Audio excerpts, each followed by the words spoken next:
Kita ke informasi lainnya. Apakah Anda tahu ketempling? Dia tahu ketempling? Belum tahu. Belum tahu. Soalnya kita belum pernah dapat oleh-olehnya begitu. Betul. Nah, ini merupakan salah satu oleh-oleh khas Kabupaten Kuningan, Jawa Barat. Nah, cemilan bertekstur renyah dengan rasa gurih ini berbahan dasar singkong. Ketempling biasanya dinikmati dengan semangkok bakso. Dan dalam segmen Demi Cuan kali ini, Kiki Haryadi akan mengajak kita untuk melihat lika-liku proses pembuatan ketempling.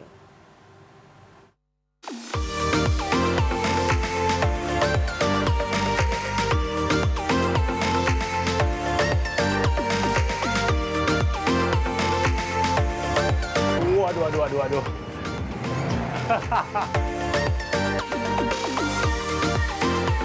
Nggak kepake ya Bu ya? Nggak kepake katanya.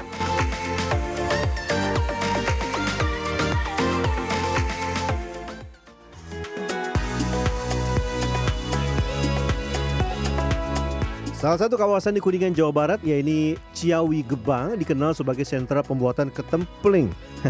Di sini ketempling diproduksi secara turun-temurun oleh masyarakat setempat. Ketempling merupakan cemilan yang memiliki rasa gurih, bertekstur ringan, kering, dan juga renyah saat dinikmati. Bahan dasar untuk membuat ketempling adalah singkong tua yang dipilih karena teksturnya lebih padat dan hasilnya nanti lebih renyah. Saya bersama salah satu pembuat sudah mengupas, memisahkan antara kulit dan daging singkong dengan cara sederhana. Tangan pun jadi kotor oleh tanah. Tapi justru disinilah terasa proses asli dan kedekatan dengan bahan alami yang digunakan. Ya kelihatannya sih gampang ya ketika melihat ibu membuka kulit dari singkongnya. Tapi ternyata ketika dicoba lumayan menantang juga nih Bu. Selain karena saya nggak biasa, saya juga ngeri-ngeri nih pakai goloknya ya. Singkong dikumpulkan ke dalam karung-karung lalu dibawa ke tempat penggilingan. Sebelum masuk proses berikutnya, singkong ditimbang terlebih dahulu dengan harga sekitar Rp500 per kilogram. Dalam satu kali produksi bisa mencapai hingga 1 ton singkong yang digiling. Setelah ditimbang, singkong kemudian dicuci bersih untuk menghilangkan tanda dan kotoran. Proses ini penting agar hasil akhir tetap higienis dan berkualitas. Hasil penggilingan singkong berubah menjadi adonan halus yang lembut dan lembab. Teksturnya sudah menyatu sempurna, tidak terbentuk lagi seperti singkong. Ini menandakan proses penggilingan berhasil dengan baik. Adonan kemudian masuk ke dalam proses pengepresan menggunakan alat khusus dengan sistem dongkrak. Proses ini membutuhkan waktu kurang lebih 6 jam agar kandungan air di dalam adonan bisa keluar maksimal. Hasil akhirnya tekstur lebih kering, menandakan adonan sudah siap digunakan. Hasil pengepresan adonan tadi kemudian dibuka dan dikeluarkan dari karung. Adonan yang sudah padat dimasukkan ke dalam wadah khusus. Selanjutnya dilakukan proses pembongkaran secara perlahan. Adonan dihancurkan agar berubah menjadi taburan halus. Proses ini penting untuk membuat tekstur lebih merata sehingga mudah diolah pada tahap berikutnya. Setelah melalui proses pembongkaran, adonan kemudian diayak untuk mendapat tekstur yang lebih halus dan merata. Proses pengayakan ini dilakukan menggunakan saringan khusus agar bagian yang masih kasar bisa dipisah. Dengan diayak, hasilnya menjadi lebih lembut dan seragam. Sementara bagian yang belum halus akan diproses kembali hingga mencapai tekstur yang diinginkan. Proses menguleni dilakukan dengan tenaga dan ketelitian. Adonan terus ditekan, dilipat, dan diaduk secara berulang agar bumbu benar-benar meresap ke dalam setiap bagian. Nah, ini saya sama Kang Udin lagi menggalai ini ya dari adonan pembuatan ketempling. Jadi ini adalah campuran dari kocekan dan juga singkong atau ya tepung singkong yang kemudian sudah halus seperti ini. Memang butuh tenaga ekstra ya. Setelah melalui proses pengulenan yang cukup panjang, adonan kemudian menjadi kalis.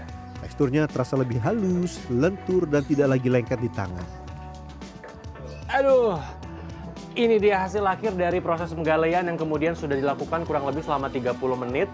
Jadi ciri-cirinya kalau misalkan sudah kalis dan tidak menempel, berarti sudah selesai dan kita bisa masuk ke proses berikutnya. Lumayan berat ini. Adonan berikutnya akan diolah oleh ibu-ibu yang sudah berpengalaman. Adonan diambil dalam beberapa bagian lalu dibentuk memanjang dengan tangan. Proses ini dilakukan dengan telaten agar ukurannya seragam. Setelah itu adonan dipotong-potong menjadi bagian kecil. Ukurannya kurang lebih seperti dadu agar mudah saat digoreng dan hasilnya merata. Bentuk kecil ini juga menjadi ciri khas dari ketempling yang akan dihasilkan. Tahap berikutnya adalah proses penggorengan yang masih menggunakan cara tradisional. Menggunakan kayu bakar sebagai sumber api, ini memberikan cita rasa khas pada ketempling. Terdapat 2 kuali yang digunakan dengan suhu yang berbeda. Satu dengan suhu sedang dan satu lagi suhu sangat panas. Pengaturan suhu ini menjadi kunci agar ketempling matang sempurna dan memiliki tekstur yang renyah.